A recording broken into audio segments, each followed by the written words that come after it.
ॐ स्थापकाय च धर्मस्य सर्वधर्मस्वरूपिणे अवतारवरिष्ठाय रामकृष्णाय ते नमः।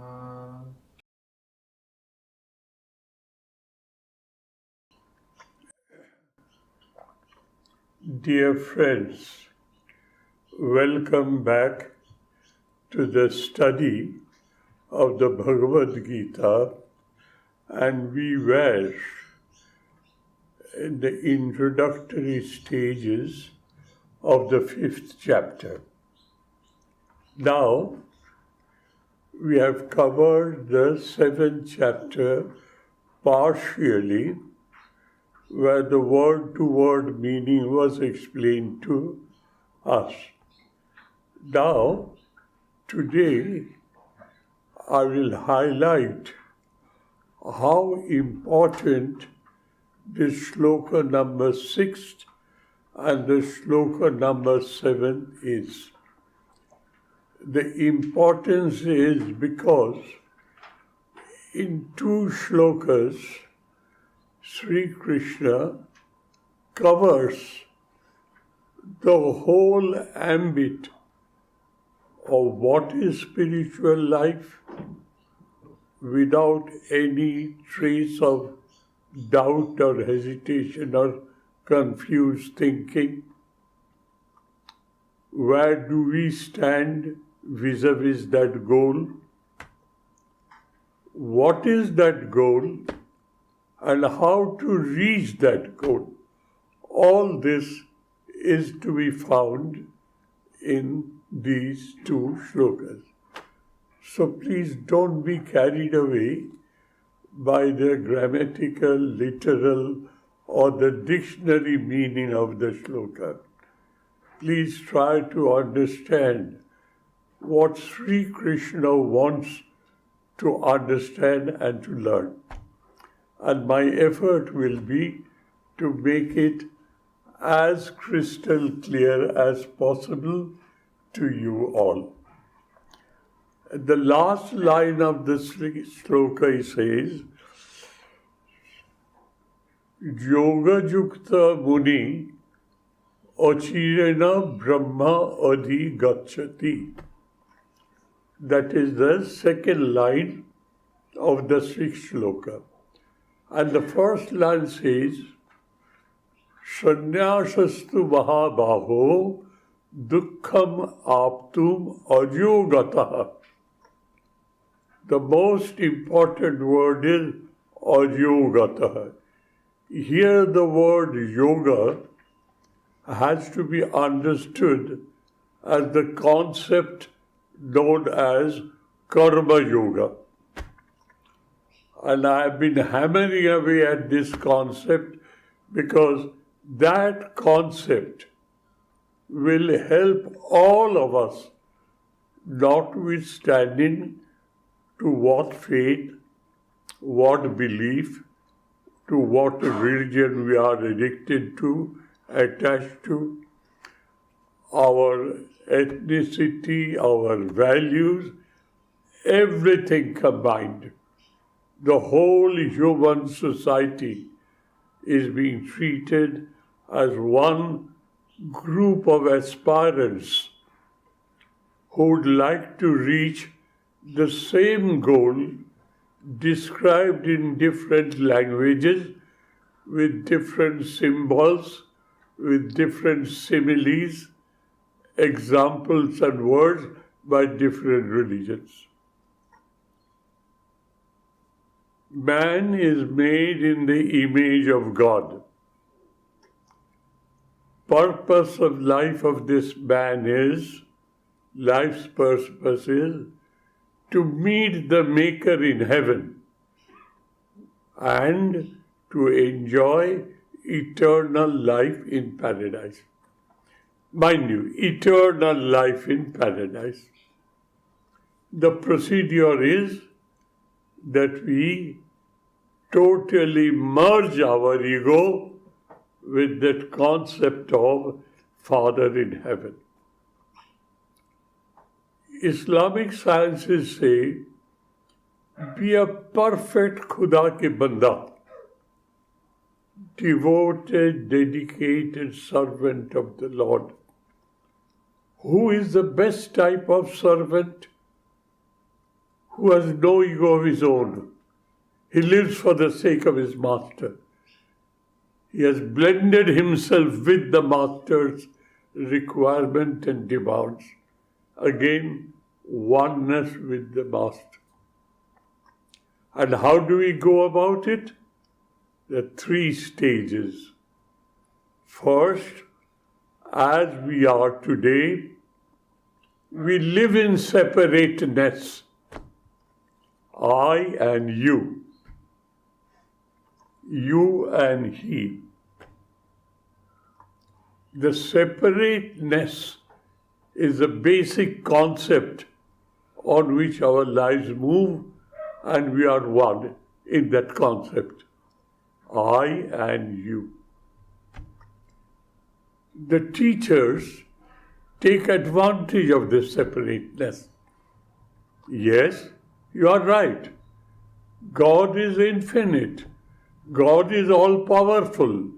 It is a sacrilege, as of now, to think me to be one with God. It's a sacrilege, it's a sin. Let there be a separateness, a microscopic existence and the universal existence. There cannot be two. They cannot be together.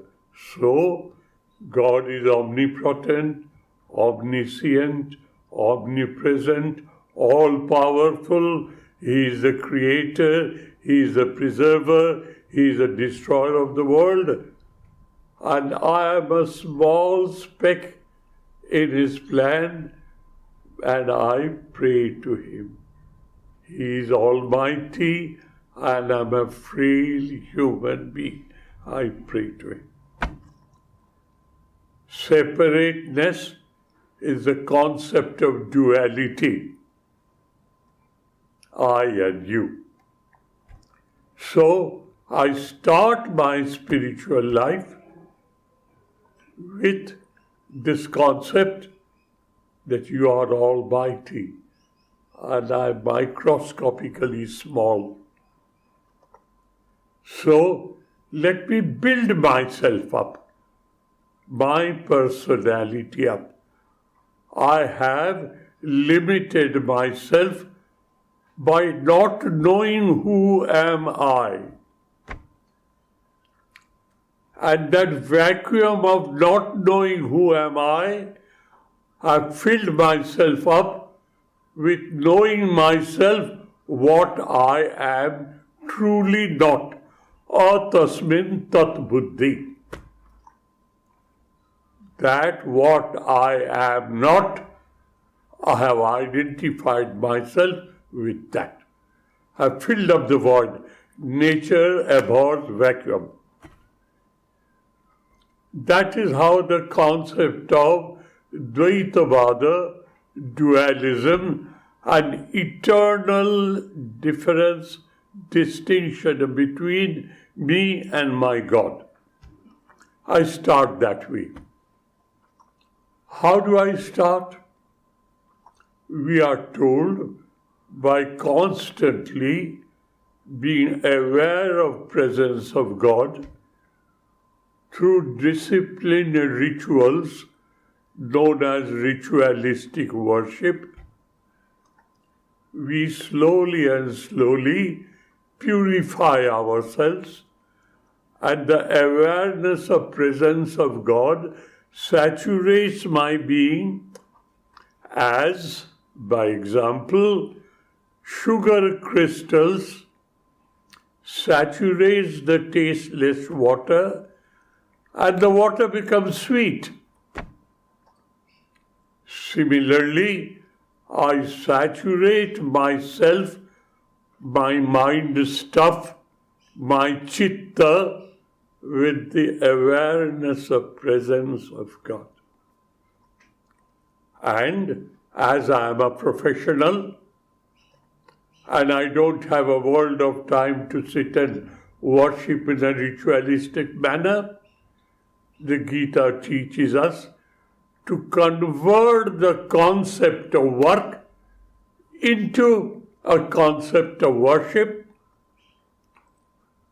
and by new work is considered of 4 concepts: physical activity, emotional activity, rational activity, and egoistic involvement.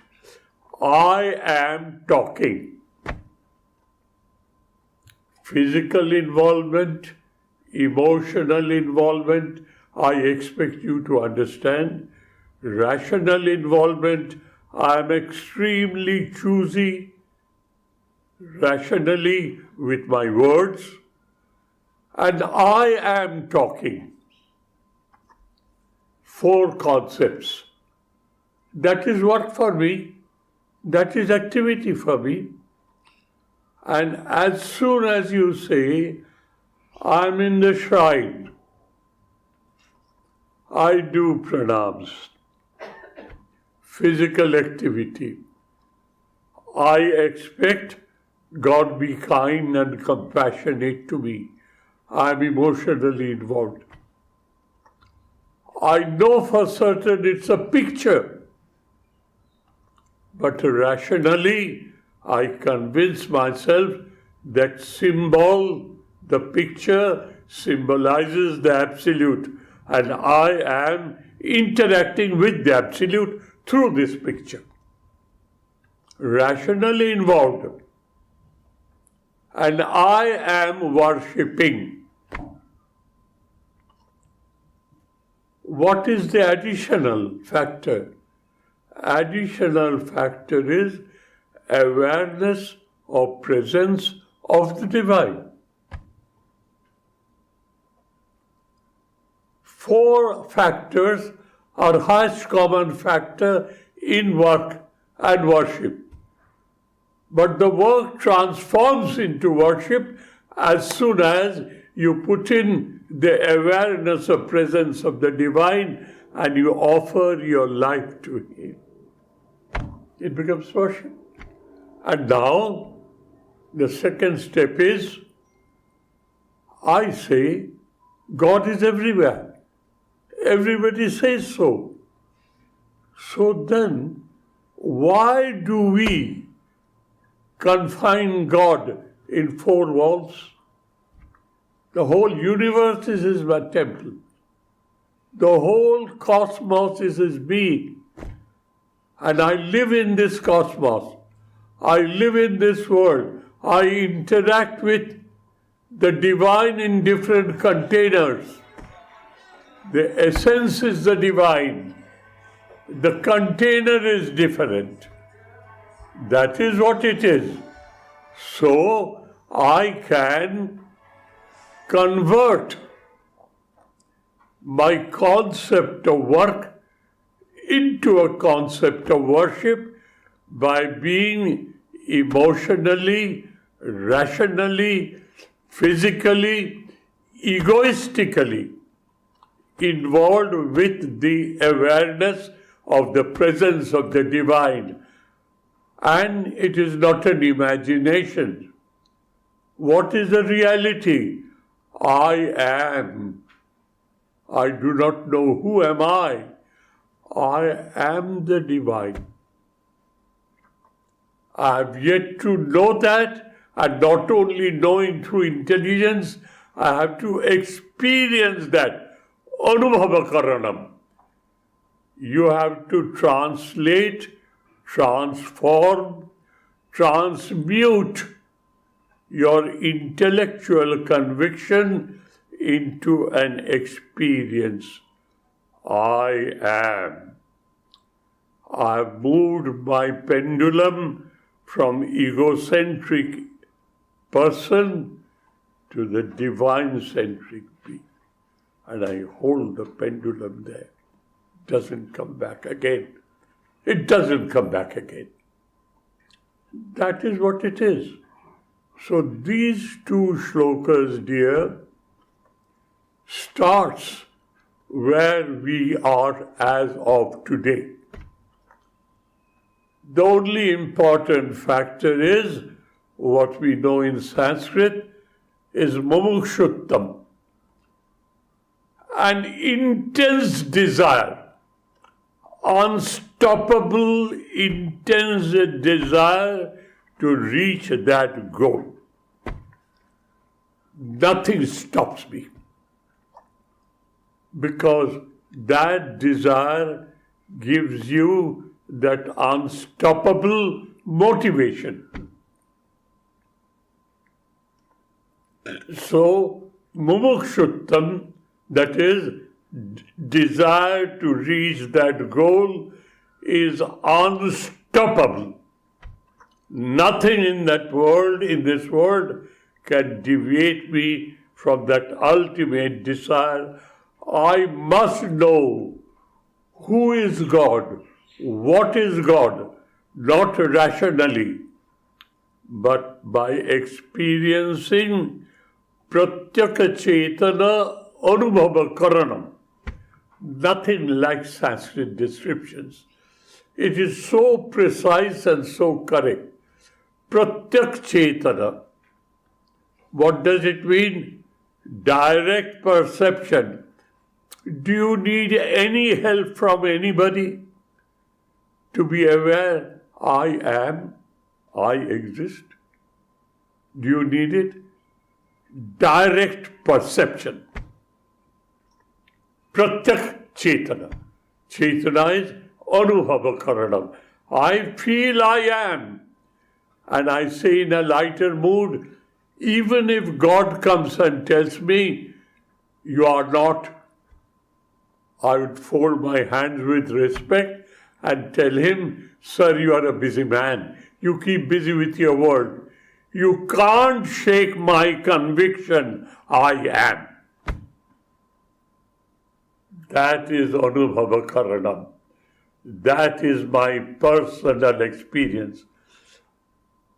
The tragedy of the matter is, I do not know who am I do not know what am I, and that not knowing is a vacuum, and I fill up that vacuum all sorts of dirt and dross.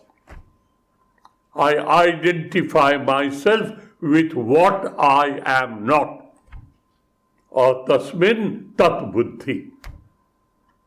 This is where I am. Now the teachers teach you. Be where you are. I don't want to take a jump and then you fall and crash your bones. I don't want that. I will guide you, holding your arm tightly, step by step by step by step. Notwithstanding my hesitancy, I am on a crossroad, I go to the left or to the right. It is but normal. But that unstoppable desire, I must find out a solution to this problem. Who am I? What am I? That is my goal of life. So, I am now today steeped in the concept of separateness, which gives rise to the sense of diversity. Infinite diversity. But even if you are quadrillions in number, thousands of trillions in number, humans in the world, everyone says, I am. You say, I am, you say, I am, you say, I am. All of us say, I am. But a handful of us make an effort to know who am I. And as a motivation towards this thirst of knowledge, they say, you know what is your true original nature? Satswarup, Chit Swarup, Ananda Swarup. You are eternally existing. You are aware that you are eternal existence, and you are nothing else but a divine ecstatic joy. That is your true original nature, all rolled into one. I am aware, I am. Amness is existence and awareness is Chetana. Existence is Satya and Chit is Chetana. Awareness is Chetana. And Ananda Swarupata. I am far, far, far away from Ananda.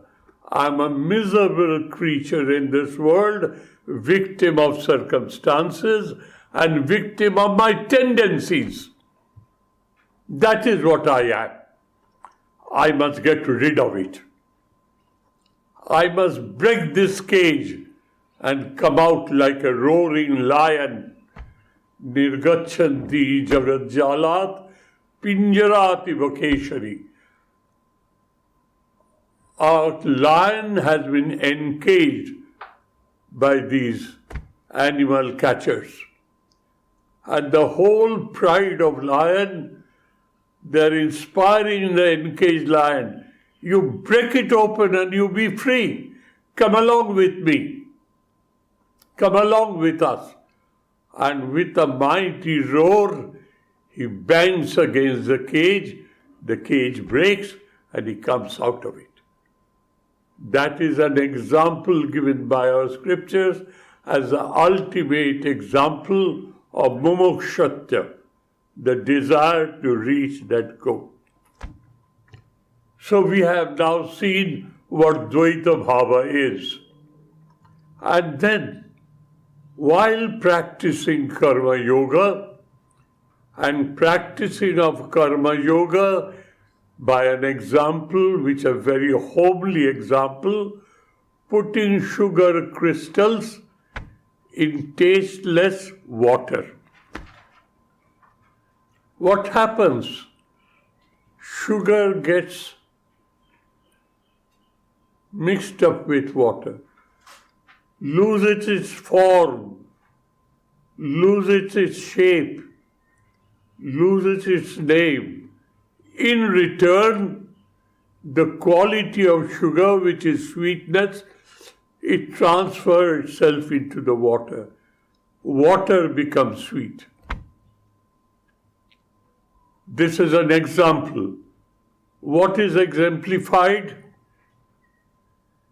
Exemplification is, I convert my life into an endless interaction of the presence of the divine every moment of my life.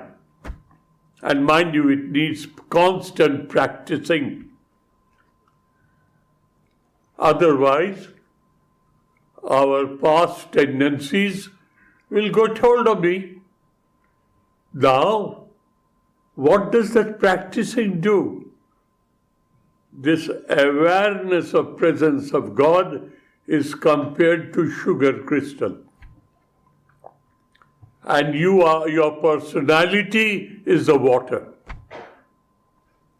And you are slowly and slowly divinizing yourself by being aware of the divine.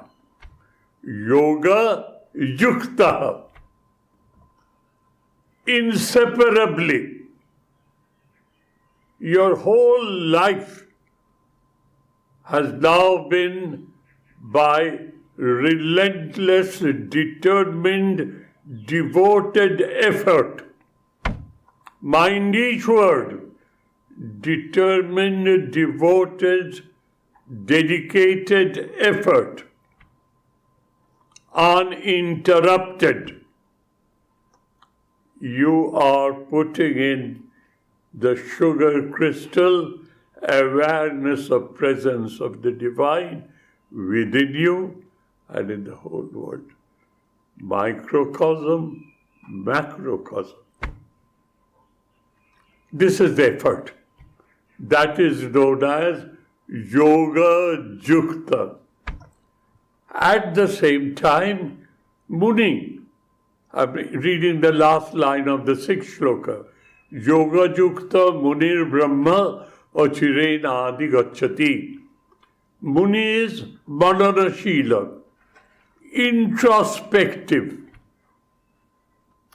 I should dive deep in myself and see whether the tug of war between forgetting and remembering is going on.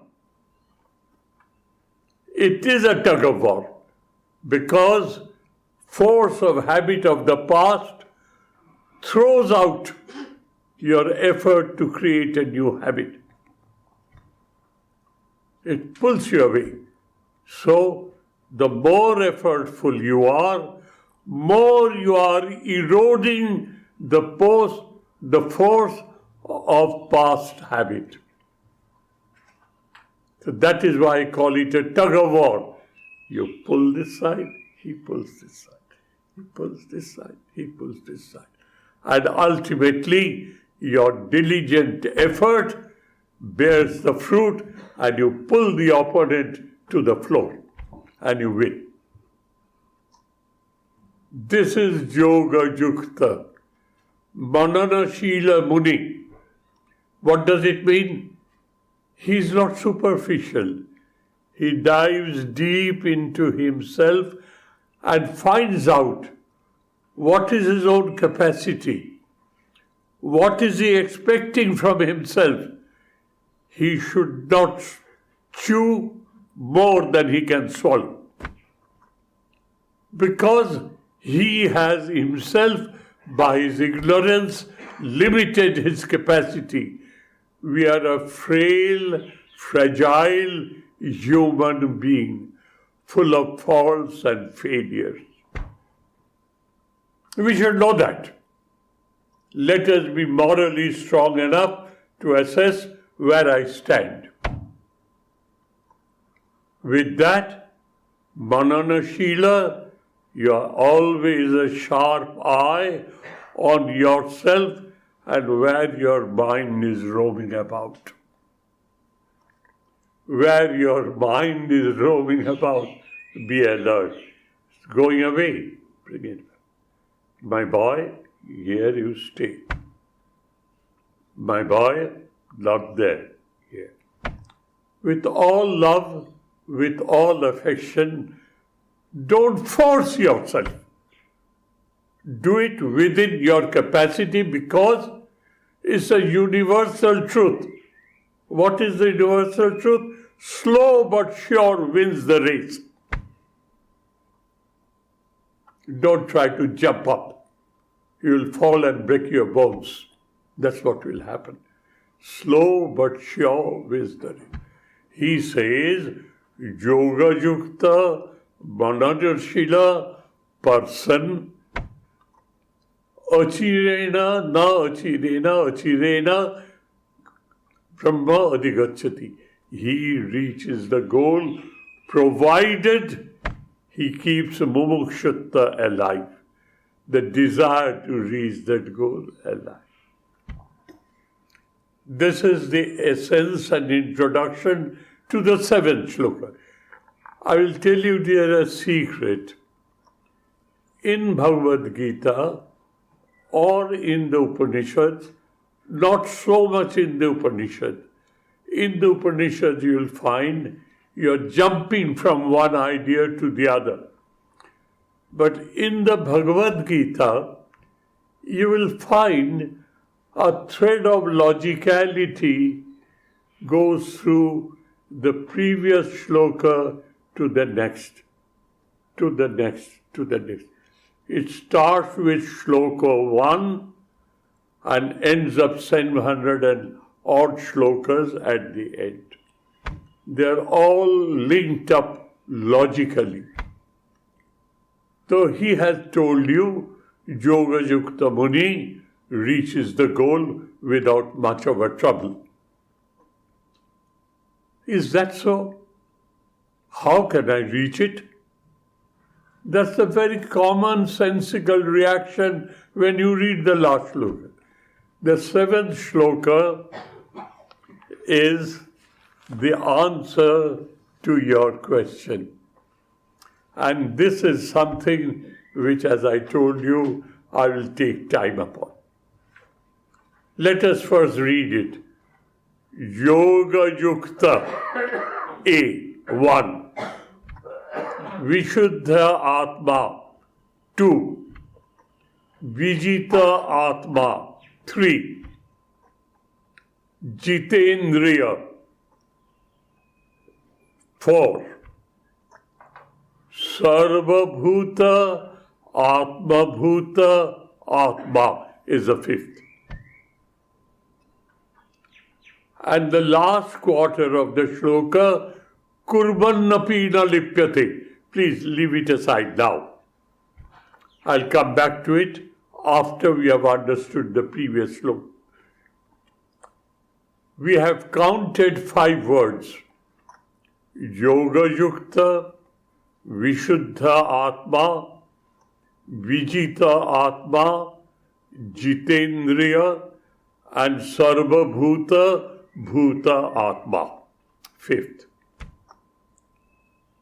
5 words. Grammatically, we know what it means.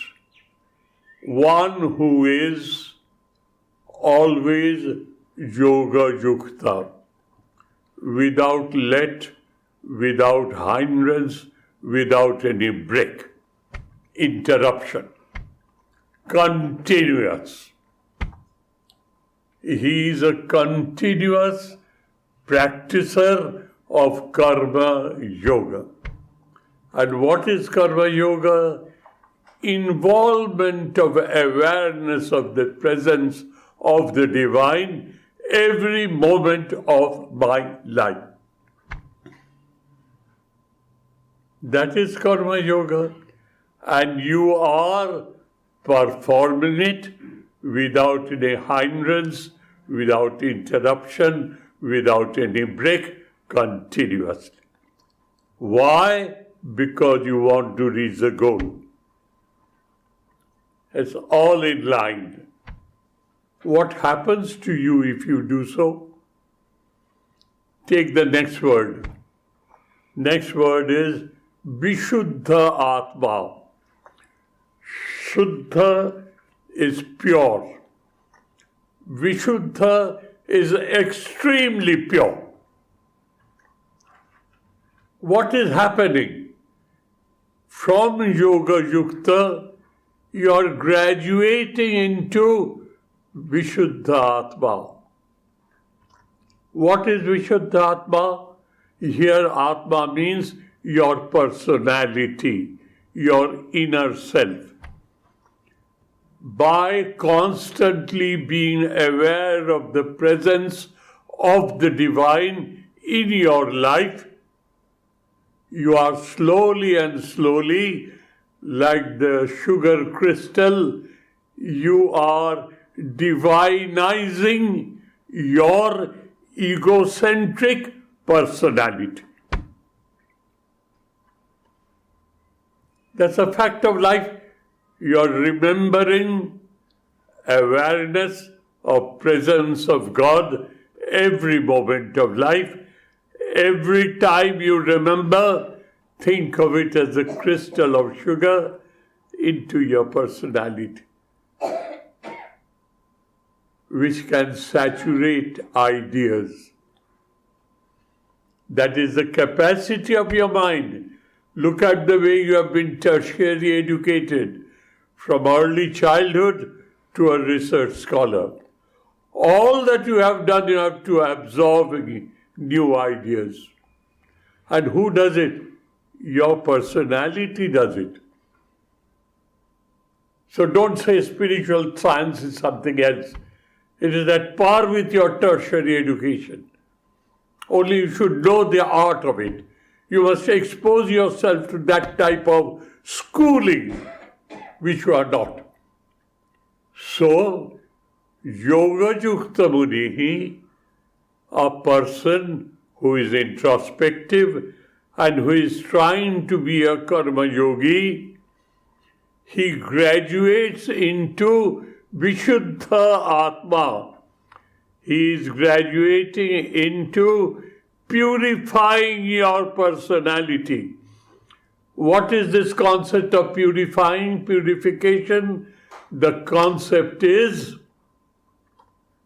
you are divinizing your personality, which is full of dirt and muck, worldly things.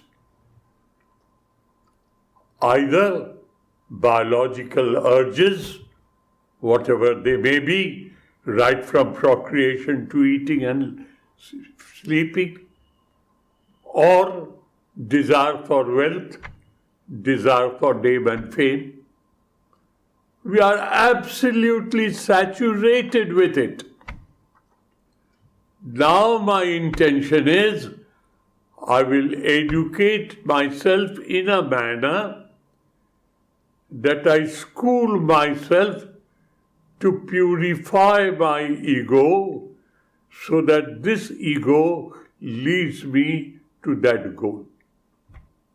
Yoga Yukta graduates itself, the personality becomes pure. Vishuddha Atma. Purity is awareness of presence of the divine has increased in your way of life. Vijita Atma. Third one. Here Atma denotes Deha, the body.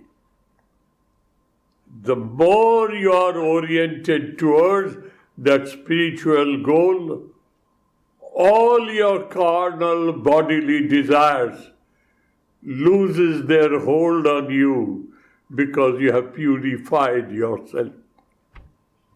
See how methodical, how logical, how robustly commonsensical the words are. Only you need to be educated. You need to be schooled. That's all that you need. That's why it is said, self-education by reading the Gita may make you a scholar, but will not help you to realize the goal. You must hear from a person who has walked this walk and who has reached the destination. An acharya, a teacher. Acharya is a teacher. So, Yoga Yukta graduates into Vishuddha Atma, and that Vishuddha Atma graduates into Vijita Atma. He is no more attracted by the carnal desires of life. Whether it's biological desires, whether it's desire for wealth, or whether it's a desire for power and pelf and reputation. Nothing. He has a control on himself, body. Jitendriya. His sense organs, which are involuntary, but he has saturated his personality to such an extent. Here is a crowd, say 70 people. An acharya who has reached the goal, his eyes are involuntary organ. He opens his eyes, he has no eye disease, he sees. He sees the diversity physically, but rationally he has learned to concentrate on awareness of presence of the divine. And he sees these are all containers. And that which is contained in the container, we are all one. All of us say, I am. I am. I am. highest common factor of our experience is our amness. Awareness of our existence is what the word am means. Is means the same. Subjectively I am, objectively the world is. Both are words declaring one essence of existence. Jitendriya means I hear beautiful sounds, extremely excellent music, or the sound of a crashing vehicle. I have educated myself to understand all this sound generates from Omkara. They are in different containers. The harshest to the softest to the sweetest. The most ignoble to the most noble. All that is nothing else but voice of God. Omkar is a voice of God. Shabda, Gandha, nasal. Gandha is grana. Sparsha is touch. And taste is eating. I have divinized, deified the functioning of my sense organs. I know I am interacting with God through these different avenues. Through these different avenues. This is Jitendriya. Your Indriyas are functioning, which were centralized in diversity. Now the diversity is there for your organs, but through your brains, the diversity leads to the awareness of unity of the whole cosmos, which is constantly being repeated as unity in diversity. But they don't say, how do you go about it? Sri Krishna tells here, how do you go about it? And it leads finally to what stage? Sarva Bhuta, Atma Bhuta, Atma. Today, I have identified myself with what? Let us be very morally brave and courageous. I have identified myself with the very, very cherished ideas that I hold very good in my life. Oh, the worldly life, it is charming. Have a go, and all of us know how charming it is. So, he says here, I have identified myself with what I am not.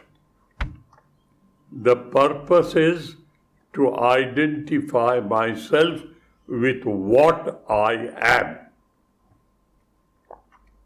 What am I? This highest common factor, I am. Let us leave others away. All humans, quadrillions of them in the whole world, each one says, I am. That is the highest common factor. We exist, we are aware we exist. How? Who are you? You throw your passport and your CV right on my face. That is what I am. Oh, is that so? But you are a child, a newborn baby. You became a child. That babyhood has died away, disappeared. You are a child. You become a youth, disappeared. Youth holds the scene, the stage, the youth. Then you are a mature young man. Then you are an adult. You are a growing adult. You are an old man, a mature old man. You are a tottering old man. And that's the end of it.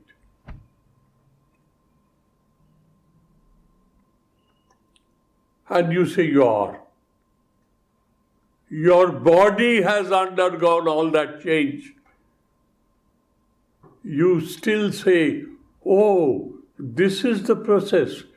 Oh, I'm dying. I feel like that occasionally. I'm 99. Oh, this is the way to die. I am dying. I am is there. The procedure that I am going through is known as dying. Be analytical, be logical, be rational in a robust manner. That is your common sense. You are dying. I am dying. I am going through a process known as dying. I am. There you are. These are small tricks of the trade. Analyze it yourself and you will don't find any flaw in this argument. It's absolutely ironclad argument. Sarva Bhuta Bhutatma means I have slowly and slowly divinized myself to such an extent.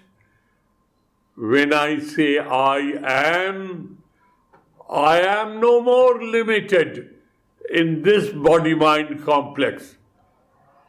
I have delimited myself and I am one with amness of the whole universe. Sarva, all-inclusive, no exclusion, that is Sarva. Bhuta is manifest in the subtle form, in the gross form.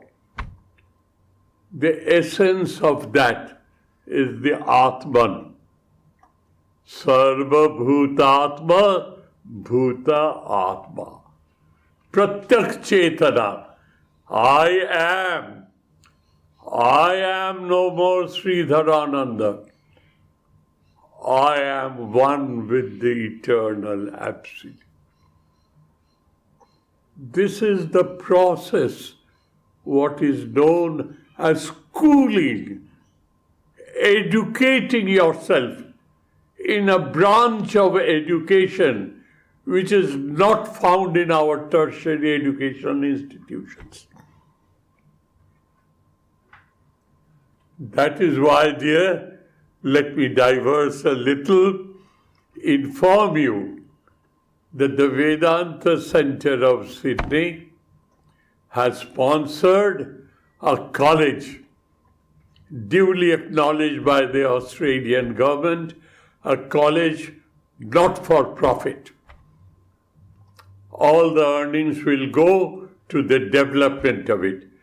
And out of all the tertiary curriculum, which will make you a useful member of the society, we will teach Indian School of Philosophy, Indian School of Medicine, and the international concept of yoga.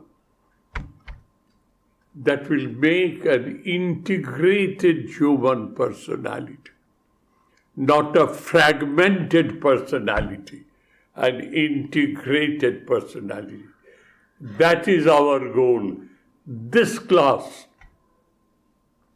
all 6 schools of Indian philosophy, all the isms of the whole world, a universal religion.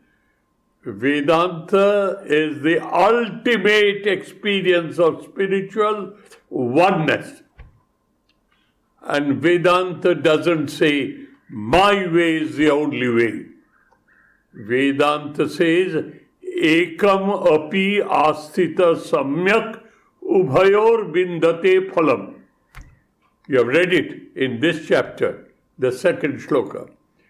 If you practice the faith and the religion and the disciplinary dictum that has been laid by that religion, if you wholeheartedly follow it, you will reach the same goal as the other person of other faith and religion will reach.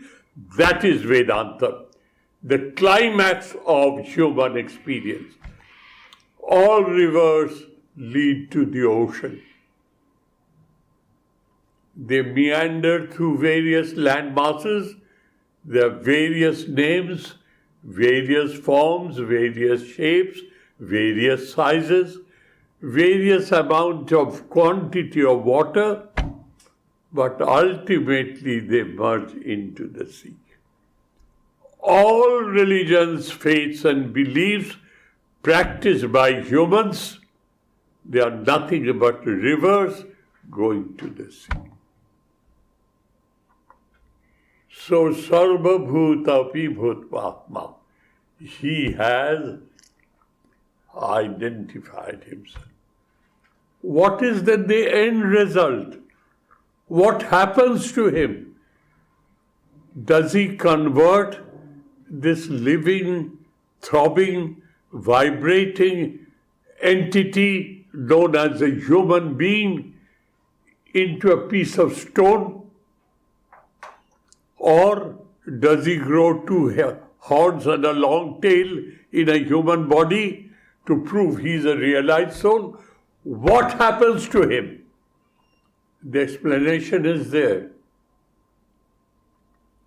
He has identified himself with the spirit of this universe, and the body continues to perform according to his past karmas. He is not attached. And I can give you from my own life's experience, living with a realized soul, how they, not intentionally, but when we put him under pressure, we were told, let me be in a lighter mood. We were told, here is a realized soul. He will not give you honey.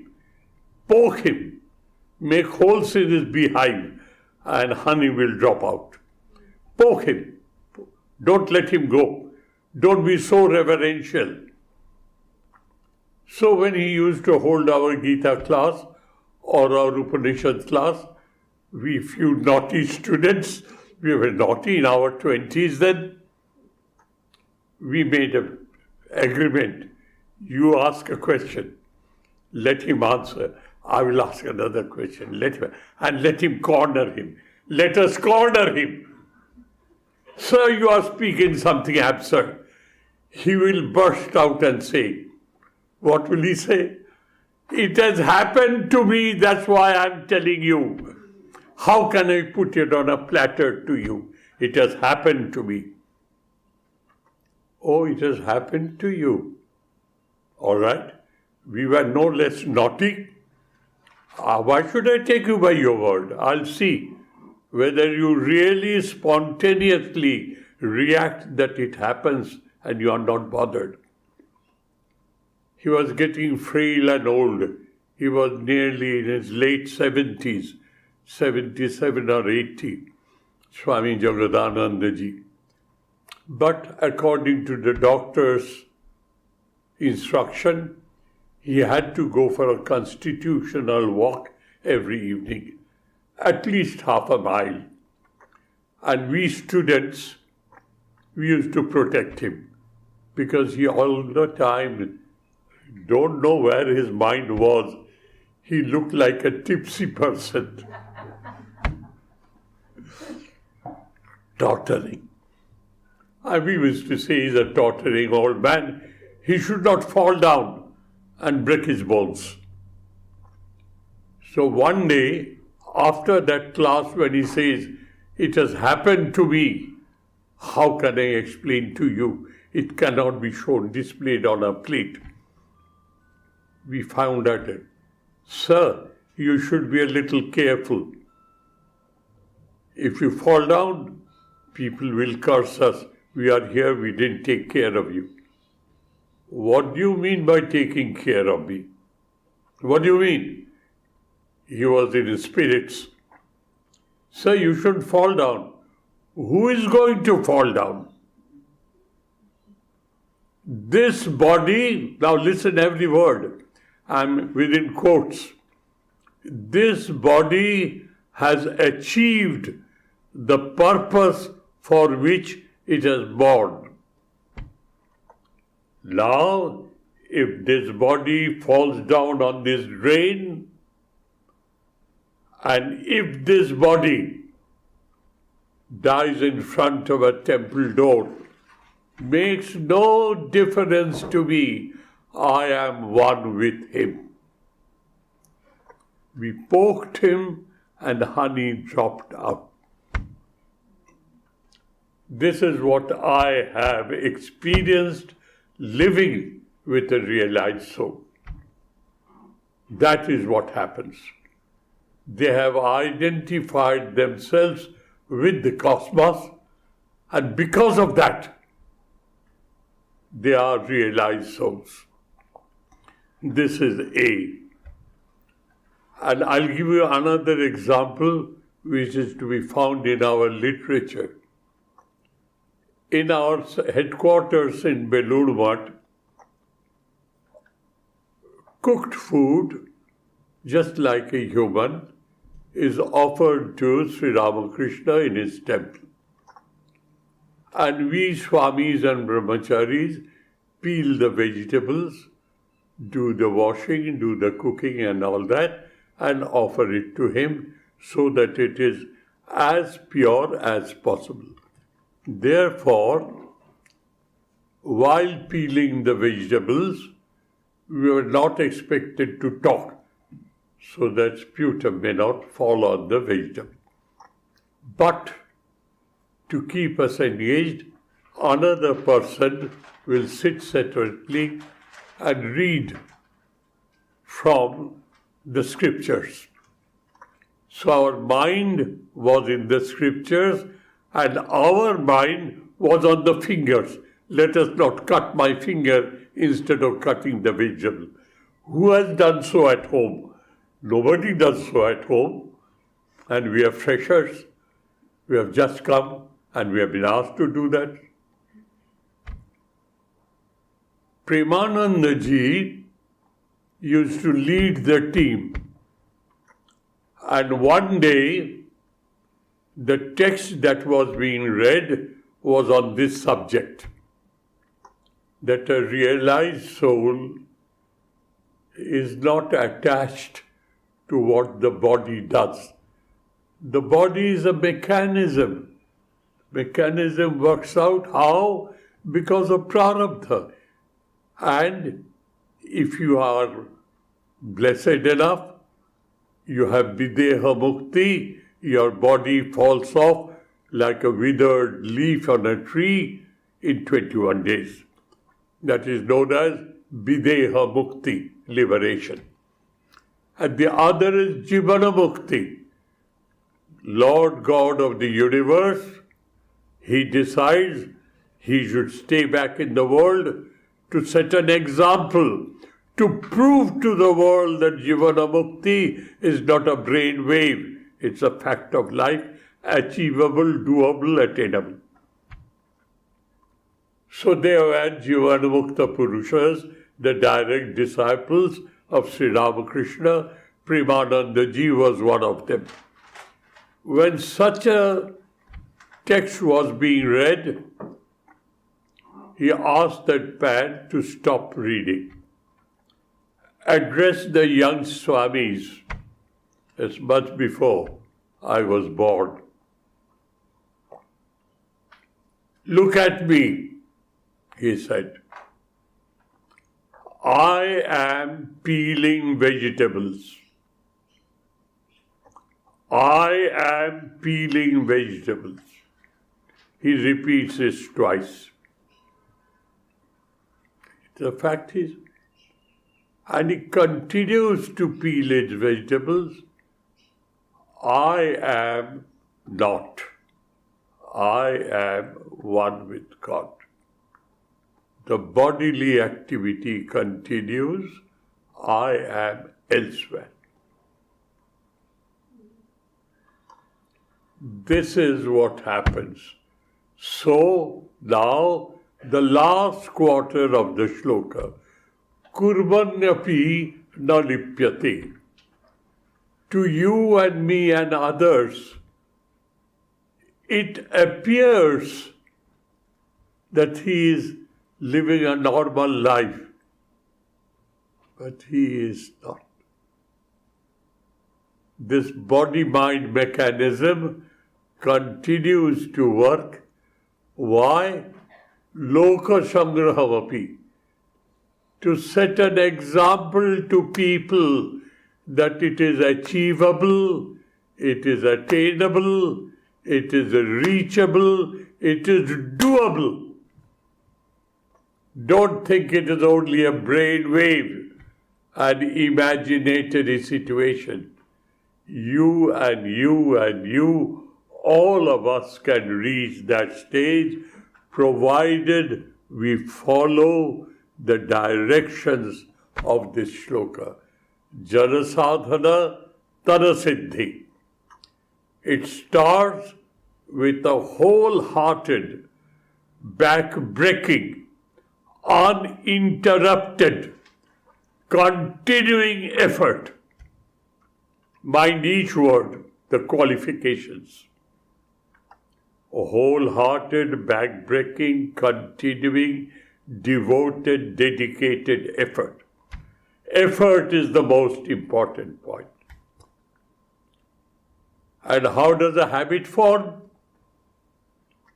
Repetitive, continuing, similar performance done over and over and over again forms habit.